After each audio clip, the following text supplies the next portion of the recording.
Sean bienvenidos a este canal de filosofía. Soy el filósofo mexicano José Cruz y me da gusto poder compartir estas tendencias, estos pensamientos y sobre todo reflexionar la propia vida, que una vez comentó el propio Sócrates: una vida sin búsqueda, una vida sin examen no es digna de ser vivida.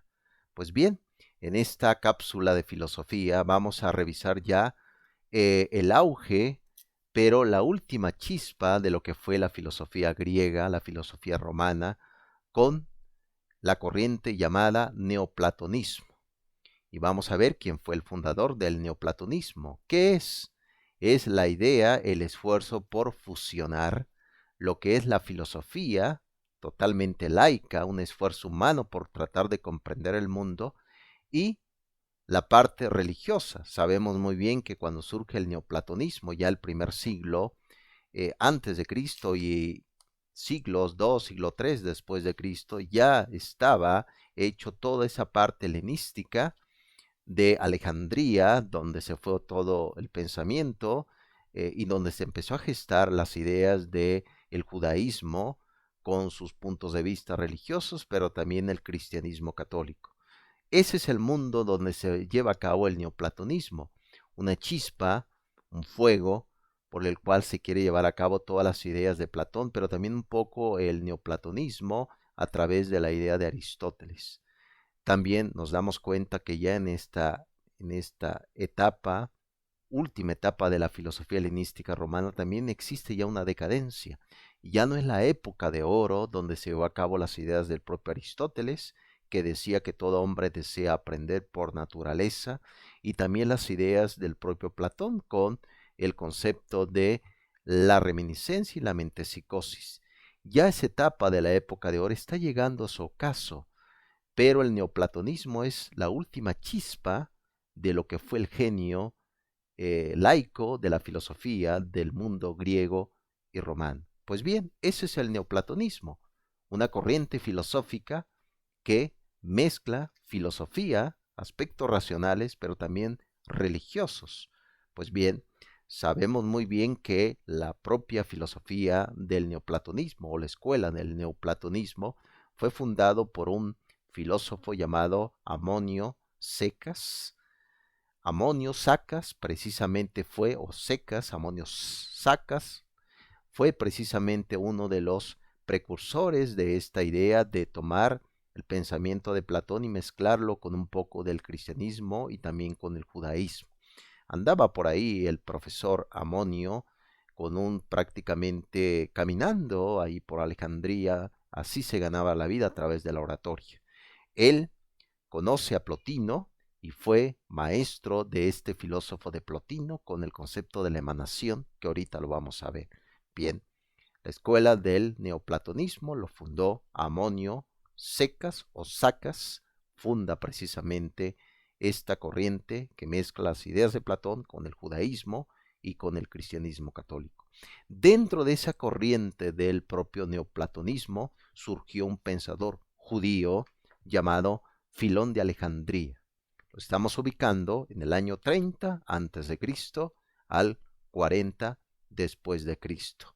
Él precisamente venía de una familia rica judía y tuvo la posibilidad del aprendizaje. Conoció a la filosofía estoica, un poco la filosofía del Epicuro, los cirenaicos con el eclecticismo, pero también conoció, claro está, las obras de Platón, las obras de Aristóteles, y eso le dio un pensamiento de poder diferenciar el concepto del movimiento. Eso era, como se dice en griego, el arjé, el origen de las cosas. Eso era lo que pensaban también los filósofos. Es decir, ¿de dónde proviene el movimiento? ¿Por qué existe cosas en el mundo? Muy bien, más adelante va a comentar Martin Heidegger, el filósofo del siglo XX alemán, con esas preguntas. ¿Por qué existe algo y por qué lo que existe es de esta forma? Esa fue la pregunta que decía Heidegger en el siglo XX. Aquí también Filón lo hacía, pero en menor escala. Él habló de logos, de esa precisamente esa forma de cómo se puede ir generando las cosas en el mundo. Decía Filón que el logos es el creador del mundo. pero no el Dios judaico que se encuentra inmóvil, que simplemente está ahí sin que se involucre en las cosas del mundo. Filón decía que era un demiurgo.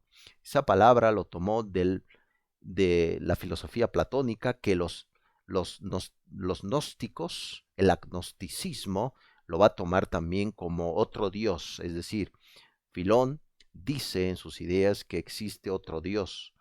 Para Filón, no solamente existe el Dios judaico, sino otro Dios que se encarga de la creación de las cosas, se podría decir, de la talacha social, hacer la materia, decía el propio Filón, pero además tenía su punto de vista moral. Él decía que el fin moral del hombre está en liberar al alma espiritual de las sensualidades, de las cosas pasionales del mundo, para llegar al Dios espiritual.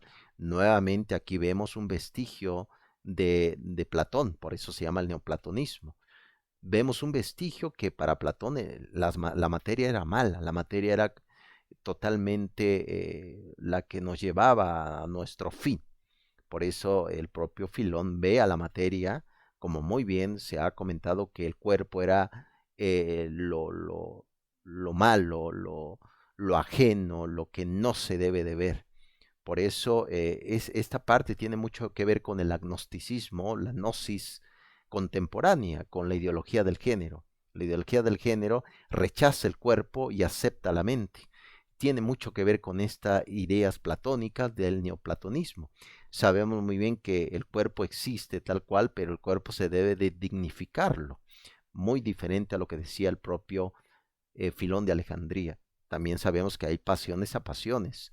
Comer, comer o beber también son grandes pasiones que no debemos tampoco estar ajeno de ello. Claro está, buscarlo con templanza y no con excesos.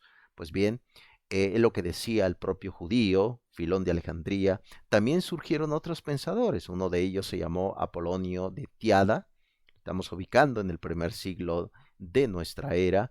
Y también tenemos a otro pensador llamado Plutarco de Queronea, en el año 45 al 125 después de Cristo. Como sabemos, Plutarco tiene una obra muy interesante llamado Vidas Paralelas. Ahí narra precisamente buscar esa parte de los dos mundos. Decía Plutarco que tenemos al mundo griego con la sabiduría y tenemos al mundo romano con la valentía. Él en Vidas Paralelas trata precisamente de unir esta parte racional, pero también la parte de el arete, como se dice en griego, el concepto de la propia virtud. También, claro está, después del propio Plutarco, tenemos a Numenio, también otro neoplatónico, donde pues pretende llevar a cabo estas ideas de que la materia es mala, lo único que importa son los aspectos del alma, etcétera, ¿no? Entonces, eso fue el gran dilema, que ya lo vamos a ver cuando veamos al filósofo francés René Descartes del siglo XVII, que él habla de un dualismo, es decir, el cuerpo va hacia otra parte y el alma también. Sabemos muy bien que en el siglo XXI a nivel filosófico el alma complementa, también el cuerpo complementa al alma. Bien, uno de los filósofos más ilustres también, o el más detallista o etcétera dentro del mundo neoplatónico, fue precisamente un filósofo llamado Plotino. Lo estamos ubicando en el año, bueno, en los años 205 al 270 después de Cristo. Ya en esa fecha del siglo II vemos ya un auge fuerte de lo que va a ser el cristianismo católico. Sobre el cristianismo católico sabemos su parte del dogma, habla sobre la reencarnación, habla precisamente de la encarnación de Dios y rechaza la reencarnación, curiosamente. Entonces, va a hablar el cristianismo católico sobre la reencarnación como un rechazo, pero habla sobre el concepto de la encarnación de Cristo. Sabemos muy bien que para el cristianismo eh, católico hay un solo Dios en tres personas. La segunda persona de esa Trinidad fue la que se encarna y habla también de la resurrección de los muertos, etcétera. Pues bien, en ese mundo es donde surge el neoplatonismo, se mezcla y surge el propio Plotino. Plotino era oriundo de Licópolis, una comunidad cercana a Suad, cerca de Egipto. Ahí nace el propio Plotino y a través ya de su trabajo con su maestro, Amonio, fue su profesor, empieza a trabajar el tema de la dialéctica, el tema de la oratoria, y en el 244 fundó en Roma una escuela donde curiosamente iban senadores, iban a formarse en temas de política, y también ahí conoció precisamente a un emperador llamado Galiano. El propio Galieno fue precisamente que quiso llevar a cabo el proyecto de esa comunidad, esta ciudad llamado Platonópolis. Esta ciudad, Platonópolis, pues era como el ideal de Platón, ¿no? Esa república donde deben de gobernar los filósofos, hay cierto aspecto vertical, social, pues no se llevó a cabo de este emperador, fracasó su proyecto y simplemente quedó como una ciudad tipo utopía de Tomás Mora, así quedó prácticamente. Bien, lo que sí se reconoce al propio Plotino es que fue un profesor para el pueblo, para la comunidad, para las personas que sufrían o tenían mayores sufrimientos. Nos recuerda mucho a Plotino, a otra pensadora, también filósofa de la educación, llamada María Montessori en el siglo XX. Montessori empezó a trabajar con niños de la calle. Allí empezó a desarrollar su aspecto pedagógico, es decir, la casa de Bambini surgió con niños de la calle. Plotino hacía eso, trabajaba con niños de la calle. Es más, las personas iban a dejar los niños a su casa y él se encargaba de educarlos a través de la disciplina del cuerpo, un poco el concepto de la gimnasia platónica, y también ir cultivando los aspectos más detallistas como es la reflexión personal. Pues bien, Plotino fue un profesor para niños huérfanos, pero también tenía precisamente una forma de tratar de ir narrando sus ideas, recordando muy bien que el propio Platón hacía una propuesta de que cuando uno se puede convertir en filósofo, Platón decía que una vez llegando a los 50 años, pues bien, Plotino, ya siendo una persona madura, un profesor maduro, pues no había escrito, no había realizado sus escritos, y uno de sus discípulos llamado Porfirio fue el que realizó sus escritos que se tituló Las Eneadas. Enea significa en griego 9, es decir, estos escritos en 9 partes, en 9 capítulos, por eso se llama así, Eneadas, y se lleva a cabo a través del pensamiento del propio Plotino. Bien, también el propio Plotino no comía carne, fue vegetariano, se despertaba muy temprano, a partir de las 5 de la mañana, y nunca se casó. Esta idea también ascética, que lo tomó también del cristianismo católico, de la vida ascética, de vivir con base a lo que tienes, renunciar a los placeres, etcétera. Pues bien, esa fue la vida del propio Plotino. Llevó a cabo un pensamiento sistemático, un pensamiento interesante, que ahorita lo vamos a ver sus doctrinas. Eh, Lamentablemente el propio Plotino fue atacado por una enfermedad pestilente, su cuerpo se llenó de gusanos, murió terriblemente, pero sabemos muy bien que en esa época, en el periodo ya de la filosofía y en su fin también, sabemos que la higiene no era muy común.